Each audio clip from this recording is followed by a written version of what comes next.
Hello and welcome to Zoom Out with Toadsa Says. Today it's Tuesday, October 10, and I'd like to share with you some of my thoughts on the war in Israel and what's coming next. But first, a quick disclaimer. This is not investment advice, it's just my opinions. I'm biased, I have blind spots, and this is for your entertainment only. And here's a map of Israel, and just wanted to give a little bit of historical context. This part of the world has been in conflict for thousands of years, with the Jewish faction and the Muslim faction always battling over this land. Currently, the more recent history has been that after World War I, the British came in and kind of took over and administered this area. But after World War II, the Brits in 1948 were encouraged by Jewish rebels to vacate the land. And at that point, this Israeli government declared independence for this area. Naturally, that didn't go well with the local Muslim neighbors, and that started the first Arab-Israeli war.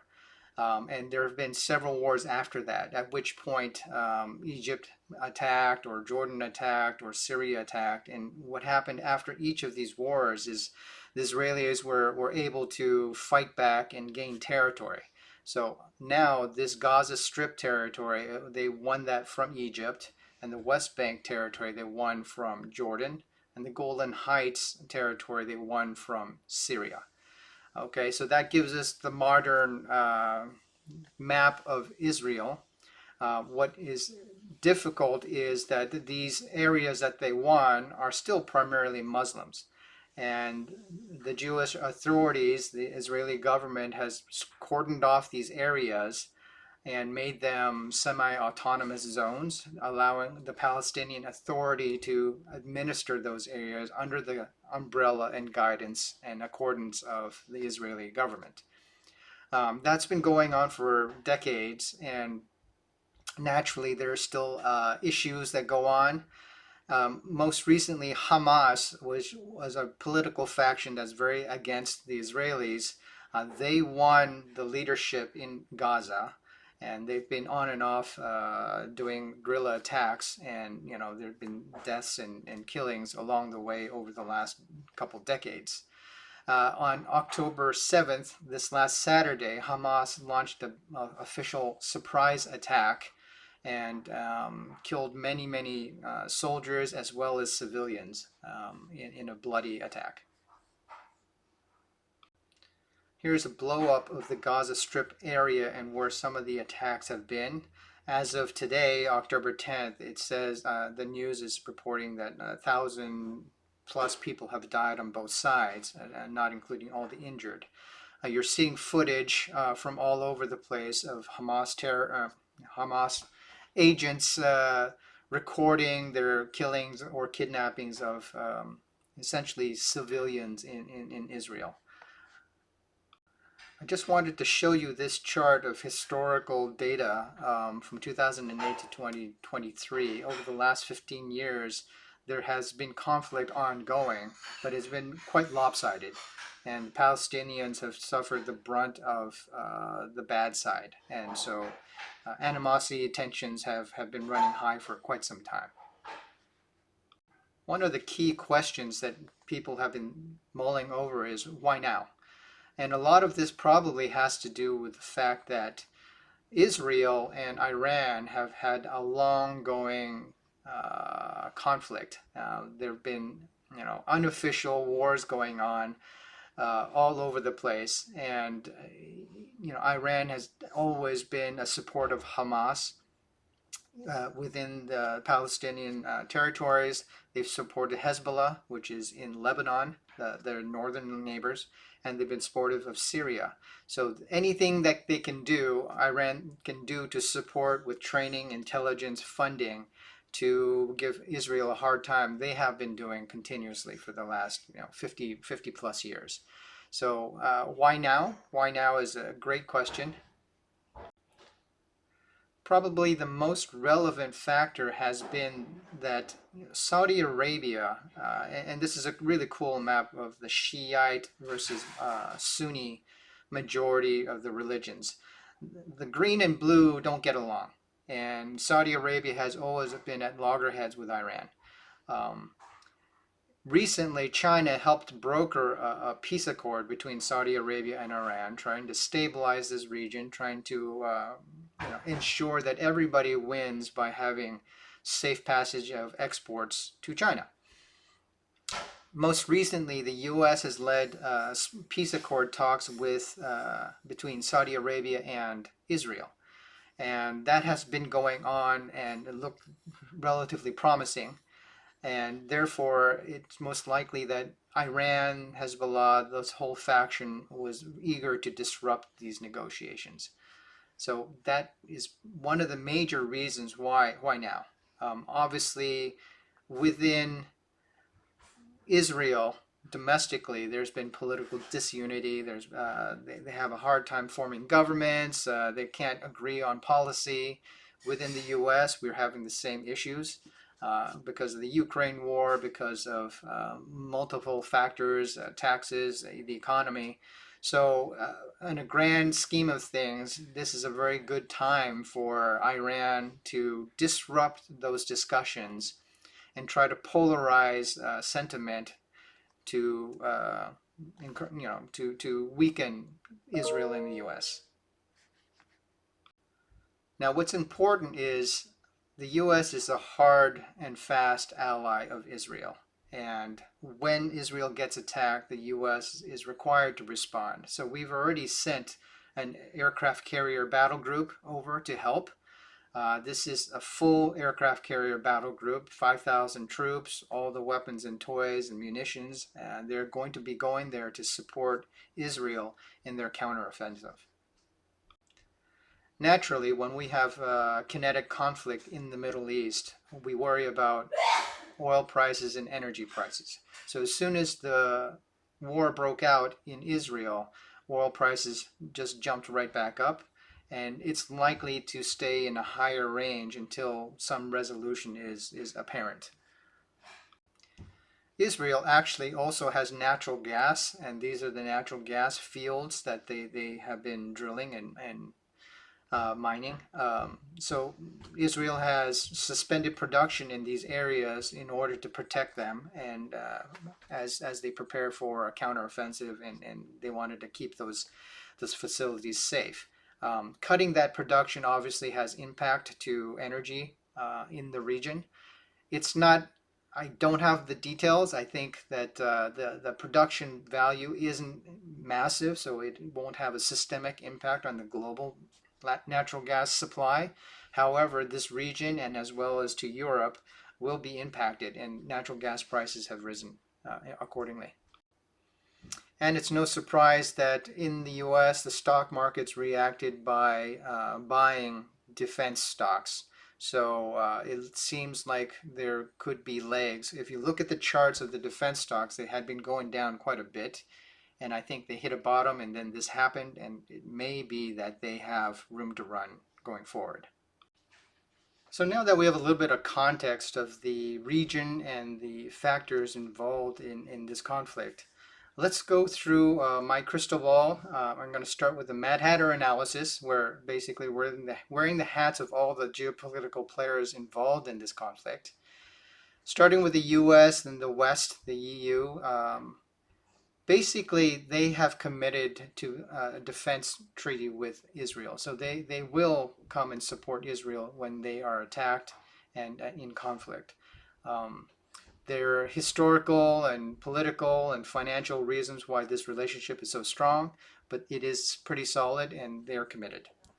On the other side, Hamas is really primarily backed by Iran and the Sunni faction. They are definitely going to go all out to destroy Israel, which is their stated objective, and they will continue until they can't. Iran being the furthest away, they're enjoying this the most as they don't have to commit lives to this conflict and have this as a proxy war. But they're eager to weaken Israel and weaken the United States in conjunction. So what's most interesting probably is the neutrality faction, where the different players, they have pros and cons with this conflict. For Russia in particular, I don't think they really care. As there is war, there is risk to energy. The energy prices go up, they make more money. So they don't really have anything but upside for this. China, China has been trying to stabilize the region in order to secure exports of energy as well as to keep the prices lower. This is going against what they want. However, by the US being engaged in this conflict, they feel probably there's some benefit to it as well. So it's a plus and a minus. I think they're okay with what's going on, and they're going to stay on the sidelines. What I think they most care about is the fact that if the US gets involved, and this is a longer war, the US is going to be financially and militarily burdened to support the Ukraine as well as Israel. And will they have enough juice to deal with protecting Taiwan? So that will play in the geopolitical think of China. Meanwhile, this is a typo. This should be Shiites. The Shiite nations around the Middle East, specifically led by Saudi Arabia, there's the UAE, Qatar, Egypt. Um, they find this a little bit inconvenient as this is a polarizing war, and it creates instability, it creates uncertainty.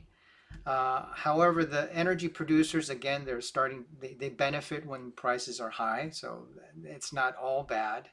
And at the moment, they need to stand side by side with their Muslim brothers, even if they're Sunni Muslims. So right now, they need to act like that, but they probably are more eager just to stay on the sidelines to avoid any further escalation in conflict. As far as Asia, Latin America, India, I'm not certain. I would imagine that all of them would say, hey, please stop killing each other. You can talk it out. However, will any of them actually take sides or commit finances or troops to deal with this conflict? I would assume no.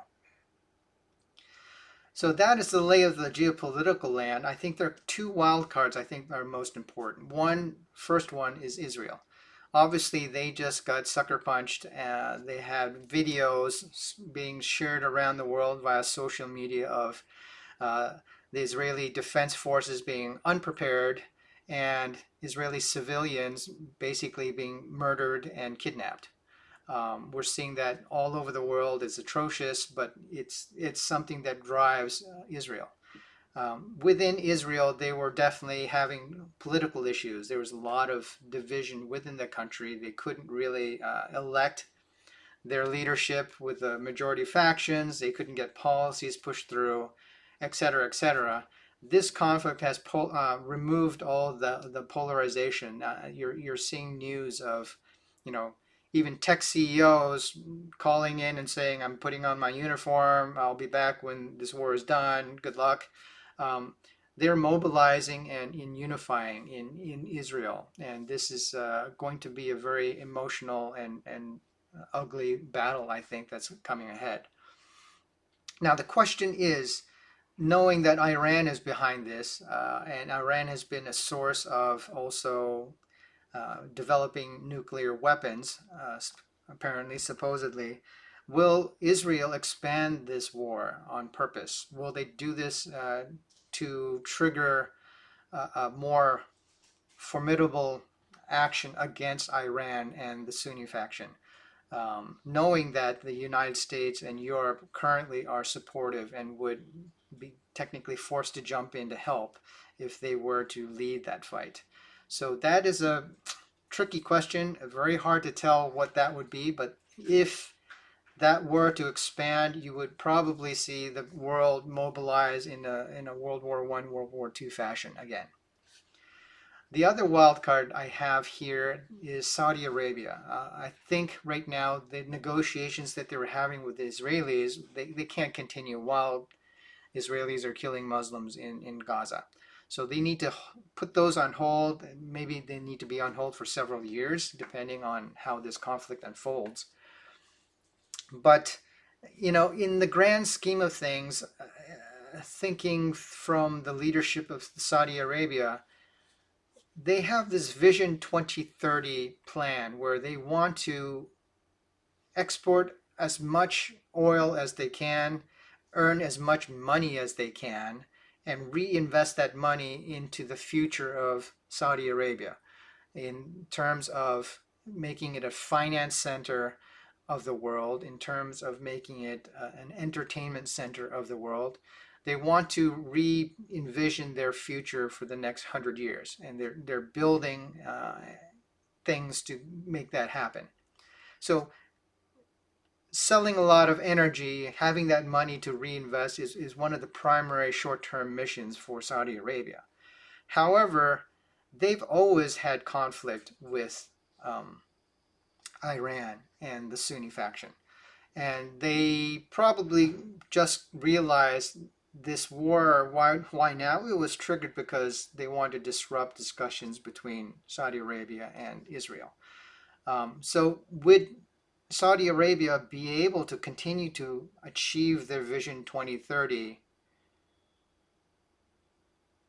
with the Iranians trying to do everything to block them? So now, what do you prioritize? Do you prioritize earning more money, or do you have to deal with your enemy and bring them down in order to achieve your vision? I have a sense that in the back rooms, they probably need to shift their focus to dealing directly with Iran and all these conflicts. So, would they ally with the West in dealing with Iran if that conflict were to arise? I'm suspecting yes. So that's my goal.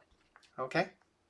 So with these wildcards in mind, what I see is another long war. I think these wars, these modern wars that are not nuclear, we're following what's happening in the Ukraine, but even here in the Gaza Strip with Hamas and with the neighbors of Israel, it's multimodal, it's guerrilla tactics, it's fighting building to building, it's using economic forces, it's using social media forces. And this makes it a very, very difficult conflict to just outright win. You can't just blow up all of the land there and just kill all of those people. You need to just only kill or fight the Hamas faction. And how do you differentiate between a normal citizen and a Hamas terrorist? Um, and what's also happening is the global social media issue is also very, very powerful and uncontrollable force. So even within Harvard University, there were protests that many student organizations signed a petition basically blaming the Israelis for all of this conflict. You know, despite Hamas being the first to shoot, their claim is, well, the Israelis have brutalized Palestinians over dozens or decades, and it's their fault. So these type of issues are all over the world. You're seeing conflict, riots, and protests actually all over the world between Jewish factions and Palestinian factions. In fact, even down the street from where I live in Kirkland, apparently there was a conflict. It was captured on video of protesters on both sides getting into skirmishes. So that's very, very disturbing, and I fear that this becomes a global and it evolves into kind of terrorism acts all over the world. So I think it's a long war. This is not an easy war to fight because it's such a, boots on the ground, door to door type of fight. I do think it forces everybody, every country again, to pick a side. And when you pick a side, you want to hurry up and rearm, restock, reshore all your critical things to survive. And what that tends to do is create inflation. We have energy prices going higher, you're stockpiling extra raw materials, and especially in the West, we're just short of people. And as you send people to go off and fight wars, you're short even more people. So for sure in Israel, they have a fabulous tech sector. They're one of the leaders in cybersecurity and that kind of technology. But literally some of those CEOs and engineers are putting on uniforms and picking up their guns and going out to fight. And so they're not going to be able to continue doing those things at the pace that they were.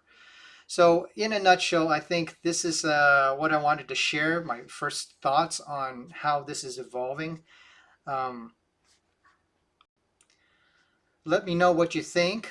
Follow me on Twitter at Toadsa Says to get the fire hose feed of the things I'm seeing and the raw data that helps me think about these things. And be safe, and we'll see you next time.